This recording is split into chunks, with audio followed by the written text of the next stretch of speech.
Hello, good morning, students. Today in 11th class mathematics, we are continuing with straight lines. We were doing exercise 10.1.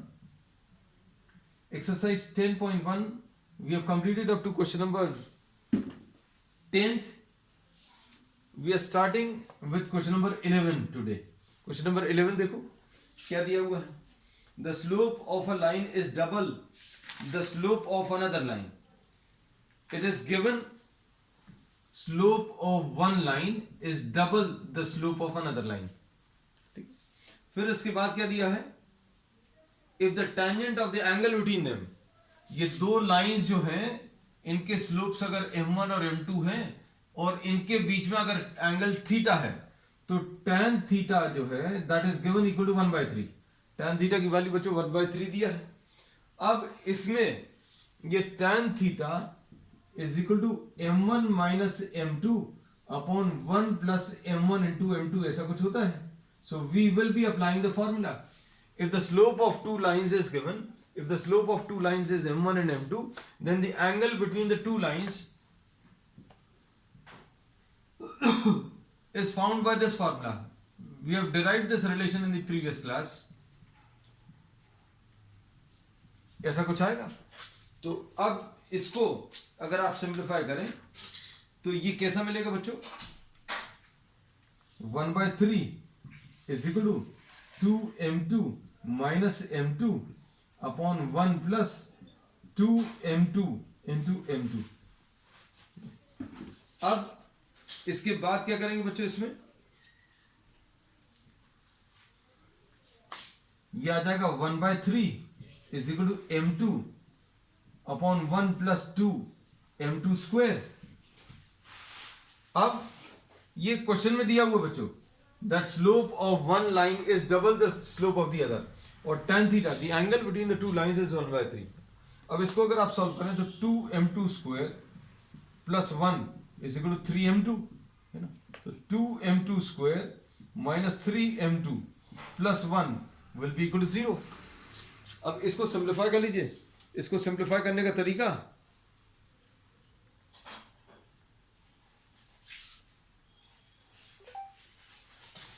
इसमें 2m2 square minus 2m2 minus 1m2 plus 1 is equal to 0 and 2m2 into m2 minus 1 minus, इसमें solve करने पर बच्चों m2 की value कितना 1 और m2 की value 1/2 ऐसा कुछ आ जाएगा है ना. अब इसके बाद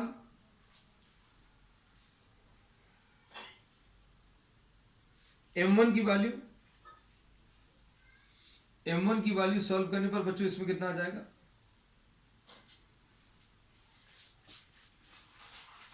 m2 की वैल्यू 2 और m2 की वैल्यू 1/2 और m1 की वैल्यू बच्चों ट्वाइस दिया है.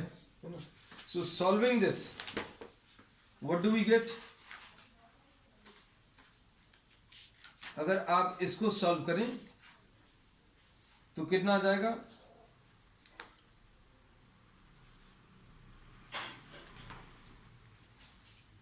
इसको सॉल्व करने पर m1 की value twice m2 and 2 into 2 यानी कि 4 आ जाएगा और m1 की वैल्यू 2 into 1/2 यानी कि 1 आ जाएगा. सो this is one of the answers. अब इसमें बच्चों एक तरीका और है सिंप्लीफाई करने का. If the absolute value, just try to understand this thing, if the absolute value of this is 1/3, इसका मतलब ये है कि इसको सॉल्व करने पर 1/3 दिया है. तो ये कब 1/3 होगा, जब अंदर वाली वैल्यू 1/3 होगी तो भी अभी हम लोग इसको 1/3 लिखेंगे. और and if this is minus 1/3 then also the answer will be written as 1/3. so what do we do when we remove this, जब ये एब्सोल्यूट वैल्यूज जब आप हटाते हैं तो अभी आप इसमें प्लस माइनस साइन लगाते हैं. so we have solved this entire equation for positive value. now we will try to solve this for negative value. अब हम लोग क्या कर रहे हैं, इसमें माइनस साइन के लिए इसको सॉल्व कर रहे हैं. अब माइनस साइन के लिए अगर सॉल्व करेंगे तो कितना आ जाएगा, तो -1/3 is equal to m2 upon 1 + 2m2 square. अब ये वाला पार्ट बच्चों हम रब करके फिर से सिंप्लीफाई कर रहे हैं,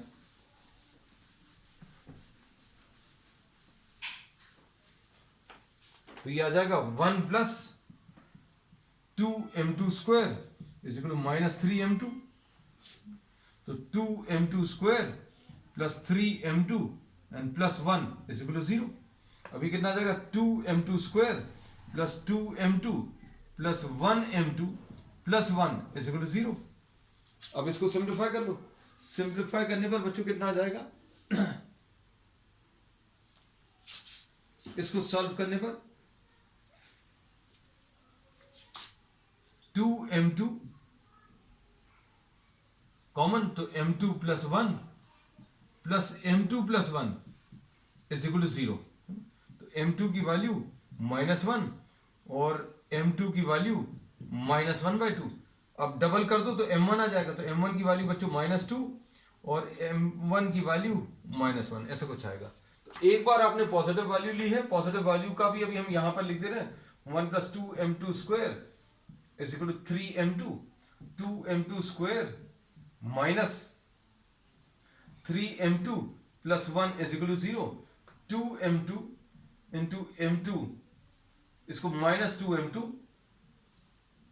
-m2 ऐसा कुछ लिखा है, तो m2 -1 -m2 -1 है ना बच्चों। शायद अभी हमें ऐसा लग रहा है कुछ यहां पर गलत सॉल्व किया था, तो m2 की वैल्यू 1 and 1/2 ऐसा कुछ आएगा। ये तो शायद सही आया था, लेकिन m1 लिखते समय कुछ गलत कर दिया था, m1 की वैल्यू इसका डबल यानी 2 and 1 ऐसा कुछ आएगा।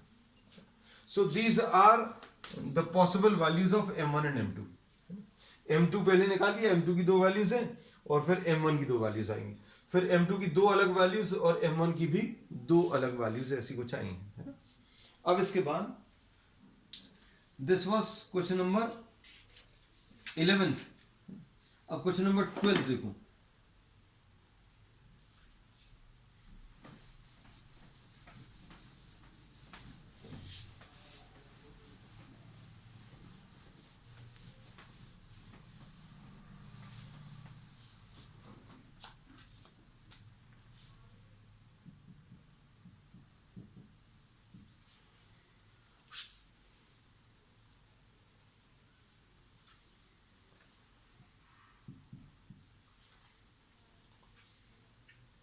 a line passes through x1 y1 and hk.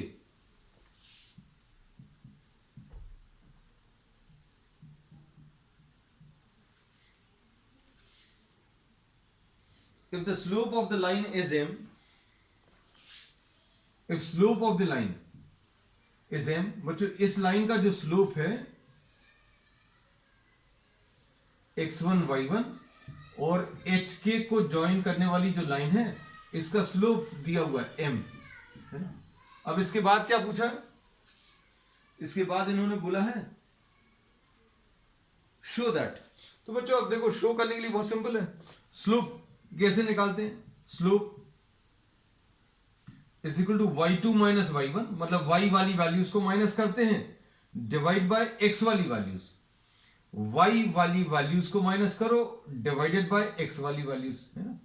तो अब देखो कैसे मिलेगा, m will be equal to y वाली वैल्यूज कितनी आ जाएंगी, k minus y1 upon h minus x1 ऐसा कुछ आएगा। अब k minus y1 is equal to m into h minus x1, क्या गया, इतना ही प्रूव करना था बच्चों शायद। तो देखो दिस इज क्वेश्चन नंबर 12। अब क्वेश्चन नंबर 13 देखो, if 3 points lie on a line, बच्चों 3 पॉइंट्स एक ही लाइन पर लाई कर रहे हैं। क्वेश्चन नंबर 13 देखो,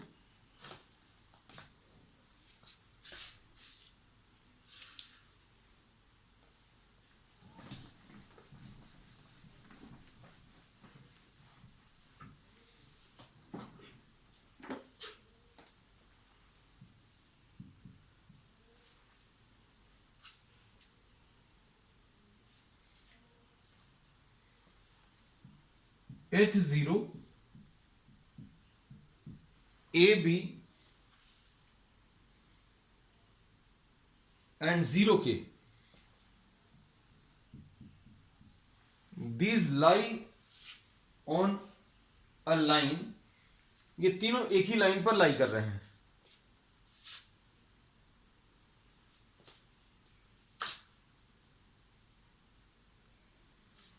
If these three lie on a line, देखना, इसको A लिख दिया, सपोज इसको B लिख दिया, इसको C लिख दिया. अब A H,0, B A,B और C 0,K. अब क्या लिखेंगे? Slope of, since all these three are lying in the same line, बच्चों ये तीनों एक ही लाइन में हैं, तो इसका स्लोप और इसका स्लोप इक्वल होगा, है ना.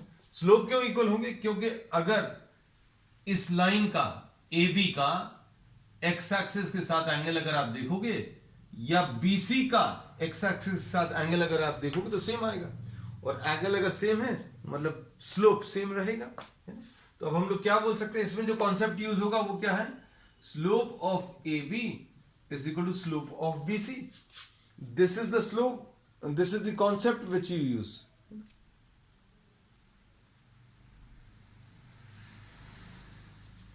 अब स्लोप ऑफ AB कैसे मिलेगा बच्चों? देखो ध्यान से, इसमें अभी आप एक और चीज यूज कर सकते हो, एरिया ऑफ ट्राइंगल का कॉन्सेप्ट भी यूज कर सकते हो, है ना.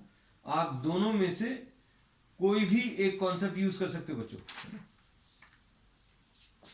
और एक्चुअल डायग्राम अगर ड्रॉ करना, तो ये H,0 यहां कहीं पर आएगा, 0,K यहां कहीं पर आएगा, और A,B बच्चों यहां कहीं पर, है ना. ठीक. अब हम लोगों ने इसको A लिखा है, इसको B लिखा है और इसको C लिखा है. और slope of AB is equal to slope of BC. अब स्लोप ऑफ AB कैसे मिलेगा? AB का स्लोप, y वाली वैल्यूज को माइनस करो. AB का स्लोप अगर चाहिए तो y वाली वैल्यूज को माइनस करो, B माइनस 0 अपॉन x वाली वैल्यूज को माइनस करो, A minus H, equal to slope of BC. ये कैसे मिलेगा? y वाली वैल्यूज को माइनस करो, K माइनस B, ऐसा कुछ आएगा. तो ये कितना मिलेगा? Minus AB is equal to A minus H into K minus B. अब सॉल्व करो. Minus AB is equal to AK minus AB minus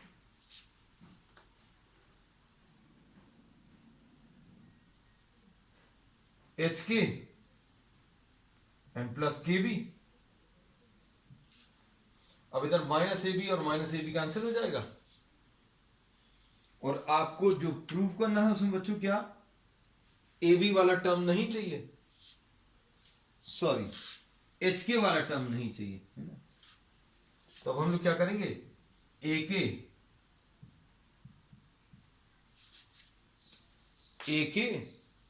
minus AB minus HK plus HB है, सॉरी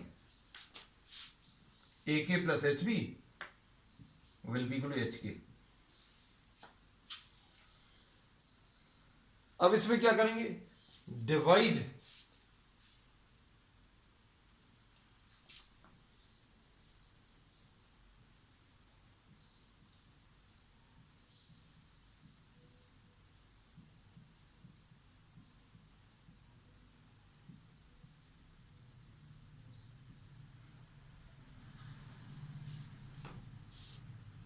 अब इसमें HK से डिवाइड किया तो क्या क्या कैंसिल हो जाएगा? देखो बच्चों, K कैंसिल होगा, यहां पर H कैंसिल होगा, यहां पर H और K और H और K, तो 1 will be equal to A upon H plus B upon K. So this is the answer.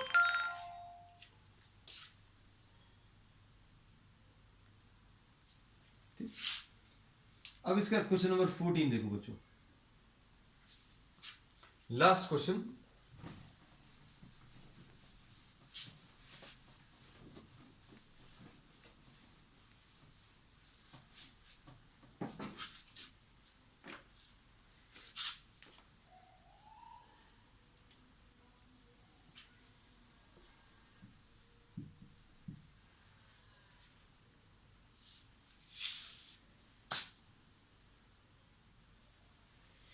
Question number 14, find the slope of the line A B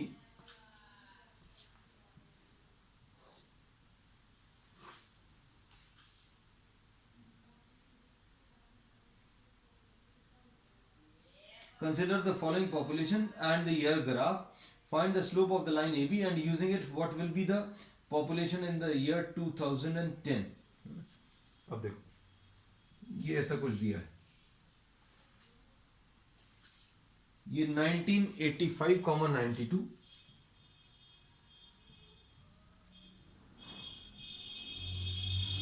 और फिर इसके बाद 1995, 97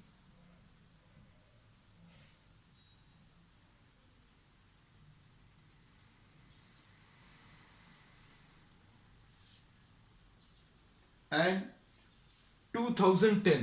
ये बच्चों जो पॉपुलेशन दिया है ये करोड़ में है ना। This is 92 crore, this is 97 crore. 2010 में सपोज ये के करोड़ से, ये के लिख लो, वाई लिख लो, you can write this anything. अब इसमें क्या करेंगे बच्चों, slope of the line A B बताना है। अब slope of the line A B कैसे बताएंगे, slope of A B 97 minus Y वाली वैल्यूज को माइनस करो अपॉन एक्स वाली वैल्यूज को माइनस करो, ये 5 आ जाएगा और ये 10 आ जाएगा, तो 1/2 इज द स्लोप। फिर इसके बाद नेक्स्ट पार्ट में और क्या पूछा है, फाइंड द पॉपुलेशन इन 2010। तो ये कैसे मिलेगा, slope of A B will be equal to slope of B C लिख लो। तो ये कितना बच्चों, 97 minus 92 upon 1995 minus 1985 is equal to slope of BC K minus 97 upon 2010 minus 1995। तो ये 5 अपॉन ये 10 is equal to K minus 97 upon ये 15 आ जाएगा। अब कैसा करेंगे इसको, क्रॉस मल्टीप्लाई कर लो। क्रॉस मल्टीप्लाई करने पर जो वैल्यूज आएंगी, ये 75 is equal to 10K minus 97। अब क्या करेंगे बच्चों, 97 plus 75,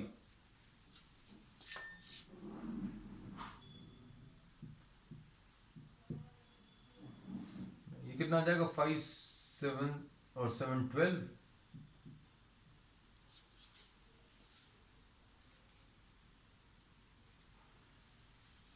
97 minus 92 K minus 97 upon 2010।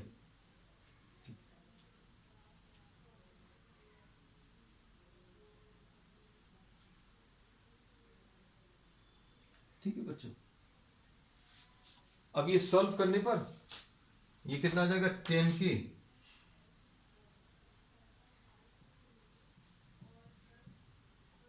is equal to 97 plus 95, 7 and 5 12।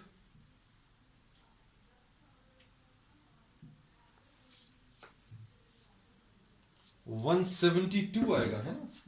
Just check the answer बच्चों, कुछ गड़बड़ लग रहा है।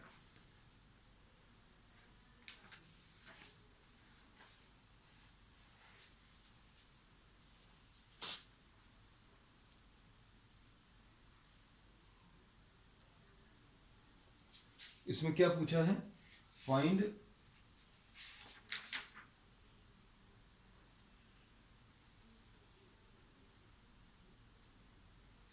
(2010) है ना। तो y वाली वैल्यूज को माइनस करें, k माइनस 97 अपॉन 2010 माइनस 1995 15। ओ 15 5 75, ये बच्चों 970 आएगा। आई एम सॉरी, ये देखो ये गड़बड़ हो गया। अच्छा देखो 970 प्लस 75, ये 5 आ गया, 7 and 7 14, ठीक। तो ये आ जाएगा बच्चों कितना 1045 is equal to 10k and k will be equal to 1045 divided by 10, 104.5. So the population in 2010 is or will be 104.5. So this is the answer, and this completes exercise 10.1, and we will be starting the next exercise on the next one. That's all for today.